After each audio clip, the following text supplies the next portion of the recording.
I got this wall repair kit that I'm going to use to fix some spots around the house where the doors have knocked into the sheetrock and there's little holes there. So let me open this little kit up and show you what it comes with. All right, so in the package, there is, of course, the spackle over here, and there's a little directions card here that lets you know how to do some basic repairs. There are 2 round pieces of sandpaper for you to use to sand things down.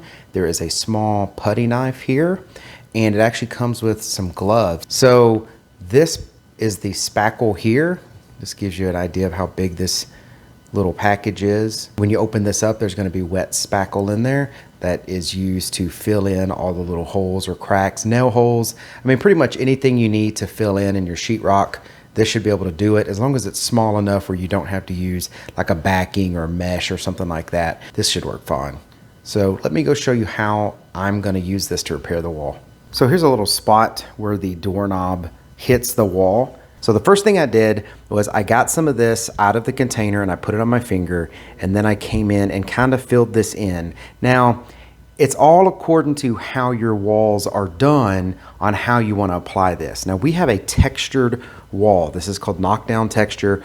So we don't want this perfectly smooth, or when it dries and you come back and paint, you're going to have this like perfectly smooth spot on all this textured wall, then it's going to look off. If you have a perfectly smooth wall, you just get this putty knife and you just swipe it across, make it nice and smooth, and you're good to go. Then you let it dry and you can come back and paint. But since it's textured, when you come through here and you run the putty knife over, it's actually going to fill in not only the hole, but it's going to fill in the texture around it.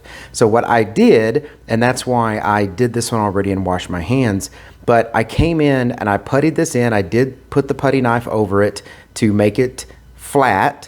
And then I came back with my hand and I kind of pulled away all of this spackle that is in the texture. So that way the only thing that has the spackle in it is this little area here.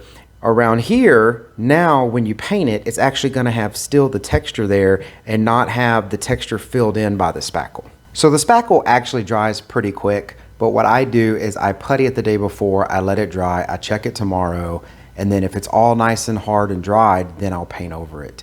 But you definitely don't want to try to rush it. Don't paint over it too early or that spackle is just going to smear everywhere and it's going to look horrible. All right, so all I've got here is an old dish rag that I wet.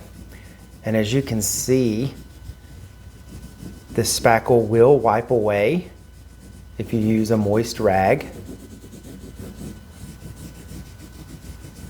And that's mainly because, you know, it's basically the same stuff that's inside the sheetrock, but it's going to come off a lot easier because we have paint here. So now that I'm wiping all of this off, you can see the original repair. That is the repair.